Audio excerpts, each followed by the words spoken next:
c'est construit comme un thriller, vraiment un thriller haletant. C'est une saga familiale qui croise les fantômes, les survivants, qui s'interrogent sur l'identité juive.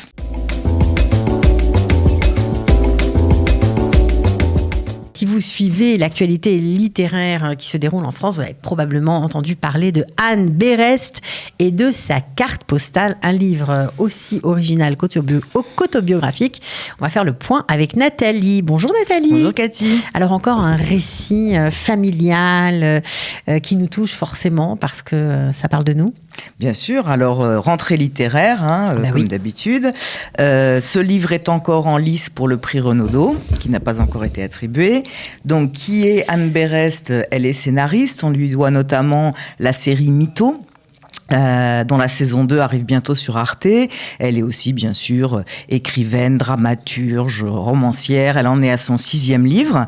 Elle est la sœur de Claire Berest, qui a aussi sorti un livre en cette rentrée littéraire qui est plus passé inaperçu. Et donc, la carte postale, c'est une fresque intime et haletante. Ouais, c'est une enquête en plus. Oui, c'est un peu construit comme un thriller. Donc, tout commence avec une énigmatique carte postale qui arrive par un matin d'hiver de janvier 2003 au domicile parental, et sur cette carte sont inscrits 4 prénoms. La carte n'est pas signée, la photo n'est pas récente. Alors face à cet étrange message, la mère d'Anne, donc Lélia, décide de raconter l'histoire de ces 4 personnes qui sont en fait 4 ancêtres.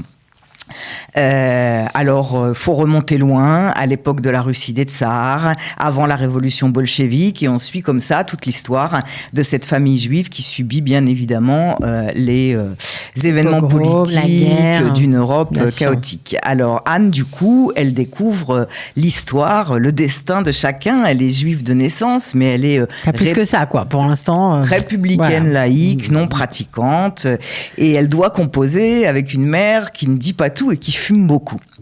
Alors les souvenirs reviennent à la surface au fil du récit. Elle se laisse piégée par une passion dévorante de curiosité. Elle voudrait vraiment savoir ce qui s'est passé avec ces 4 personnes. Elle veut savoir qui sont Ephraim, Emma, Noémie et Jacques. Elle veut savoir qui ils sont parce qu'elle sait déjà qui ils sont ceux qu'ils sont devenus, puisqu'ils ont été exterminés à Auschwitz en 1942. Alors, ce roman, c'est à la fois un retour dans le passé, à travers le XXe siècle, en Europe, de la Russie à la Palestine, en passant par la Mitteleuropa, la Normandie, le sud de la France. Et c'est aussi un voyage dans les gènes, dans les racines de cette famille, dont dans l'arbre familial, il y a pas mal de branches qui ont été cassées, évidemment, mais il y a des petites feuilles qui persistent. Alors, comme je disais tout à l'heure, ce qui est intéressant dans ce livre, qui est un bon gros pavé, c'est que c'est construit comme un thriller, vraiment un thriller haletant. C'est une saga familiale qui croise les fantômes, les survivants, qui s'interrogent sur l'identité juive. Alors, ce qui est génial, c'est que c'est vrai, quoi. Oui, c'est absolument. Ça qui est... Mais dans cette rentrée littéraire, j'en avais déjà présenté d'autres, il y en a beaucoup comme ça. Ouais. Alors, c'est quoi être juif en France ? Grande question. C'est dans l'air du temps, en plus. Alors là, pour le coup... Alors, est-ce que c'est avoir un prénom bien français ou pas ? Alors, pour Anne Berest, la question, c'est plutôt, est-ce que c'est un immigré, un juif en France, est-ce que c'est un immigré persécuté qui croit en une république idyllique, ou bien une famille qui était bien intégrée, mais qui se trouve déportée au camp de Pithiviers à cause d'un billet vert préfectoral et qui va se retrouver dans un camp de concentration. Un juif de France, est-ce que c'est quelqu'un qui connaît tous les rites ? Est-ce que c'est une personne qui doute en permanence ? Est-ce que... face à l'antisémitisme qui est encore prégnant en France, en gros, elle cherche à comprendre. Elle cherche à comprendre et franchement, ça va faire écho à beaucoup d'histoires familiales. Ouais. Donc, c'est vraiment un livre qu'il faut lire, quoi. Et c'est un très, très gros succès de librairie. C'est ça, en plus, c'est génial. Parce que non seulement elle dresse le portrait de sa famille, mais c'est à travers le portrait de sa famille, c'est évidemment le portrait d'une communauté. C'est beaucoup plus large. Elle donne une voix à chacun. Elle fait revivre les personnes disparues avec si on va parler de style, avec un sens du romanesque qui est assez remarquable. On croise de fortes personnalités, des personnages illustres. Il y a des zones d'ombre durant l'occupation notamment. Et moi, ce qui m'a touchée dans ce livre, c'est qu'elle a une façon de raconter l'innommable les souffrances qui est vraiment très, très, très remarquable. Pourquoi ? Parce qu'elle est pas... elle est quoi ?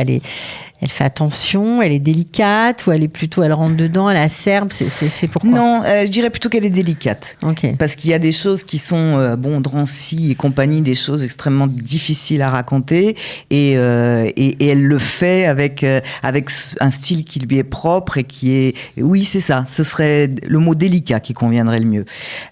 Beaucoup de pudeur... Elle réussit à dérouler cette fresque familiale intime avec brio, mais en même temps, évidemment, comme on a dit, en retraçant plus largement l'histoire d'une communauté. Alors, on saura tout à la fin qui a écrit cette carte postale, mais au final, c'est pas ça qui est important. Ce qui est important... Oui, parce que le propos, c'est chercher qui a envoyé à la famille cette carte. C'est ça, c'est comme ça que ça commence.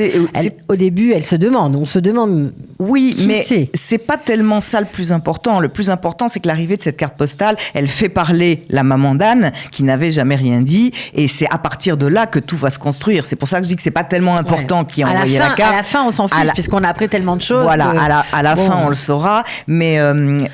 je dirais que le voyage est plus essentiel que la destination, parce qu'il s'agit en fait de pas oublier ceux qui sont partis, et c'est tout ce qui fait toute la valeur de ce livre. Ce souvenir, c'est ce qui contribue à les faire exister encore et encore. Ça l'a transformé, elle a donné beaucoup d'interviews, ça l'a rapproché un peu de son judaïsme.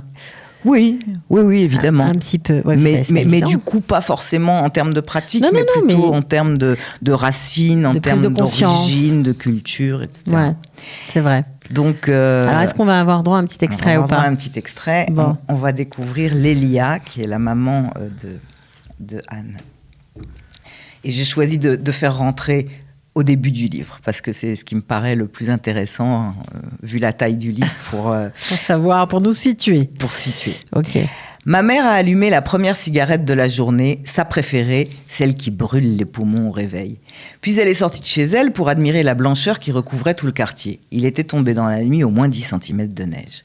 Elle est restée longtemps à fumer dehors malgré le froid, pour profiter de l'atmosphère irréelle qui flottait sur son jardin. Elle a trouvé que c'était beau, tout ce rien, cet effacement de la couleur et des lignes. Soudain, elle a entendu un bruit étouffé par la neige. Le facteur venait de faire tomber le courrier par terre, au pied de la boîte aux lettres. Ma mère est allée le ramasser en faisant bien attention de regarder où elle posait ses chaussons pour ne pas glisser. Toujours sa clope au bec, dont la fumée se décuplait dans l'air glacé, elle s'est dépêchée de rentrer dans la maison, réchauffer ses doigts engourdis par le froid. Elle a jeté un coup d'œil rapide aux différentes enveloppes. Il y avait les traditionnelles cartes de vœux, la plupart de ses étudiants de la fac, une facture de gaz, quelques publicités. Il y avait aussi des lettres pour mon père, les collègues du CNRS et ses thésards lui souhaitaient tous la bonne année. Parmi le courrier, très ordinaire en ce début de mois de janvier, elle était là. La carte postale, glissée entre les enveloppes, l'air de rien, comme si elle s'était cachée pour passer inaperçue. Ce qui a tout de suite intrigué ma mère, c'était l'écriture. Étrange, maladroite, une écriture qu'elle n'avait jamais vue auparavant. Puis elle a lu les 4 prénoms écrits les uns en dessous des autres sous forme de liste. Ephraïm, Emma, Noémie, Jacques. Ces 4 prénoms, c'étaient ceux de ses grands-parents maternels, de sa tante et de son oncle. Tous les 4 avaient été déportés 2 ans avant sa naissance. Ils étaient morts à Auschwitz en 1942. Et ils ressurgissaient dans notre boîte à lettres 61 ans plus tard, ce lundi 6 janvier 2003. Qui a bien pu m'envoyer cette horreur ? s'est demandé Lélia.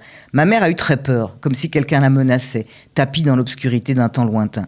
Ses mains se sont mises à trembler. « Regarde, Pierre, regarde ce que j'ai trouvé dans le courrier !» Mon père a pris la carte postale, l'a approchée de son visage pour l'observer de près, mais il n'y avait pas de signature, pas d'explication, rien, seulement ses prénoms. Ouais, pas mal. Donc, on a envie vraiment d'en savoir plus tout de suite, quoi. En tout cas, c'est un très beau livre. Ça cartonne en France, donc on peut. Ça cartonne pas qu'en France. Oui, c'est vraiment un succès de librairie un peu partout. Un peu partout. Donc, bon. On espère ici aussi. Ah oui, carrément. J'en suis à mon 2e ou 3e réassort. Ok, d'accord. Bon, en tout cas, merci Nathalie d'avoir été avec nous. On parlera des prix peut-être la semaine prochaine. Oui, on va commencer à en parler parce que ça tombe là. Ça commence à... ça commence, la moisson.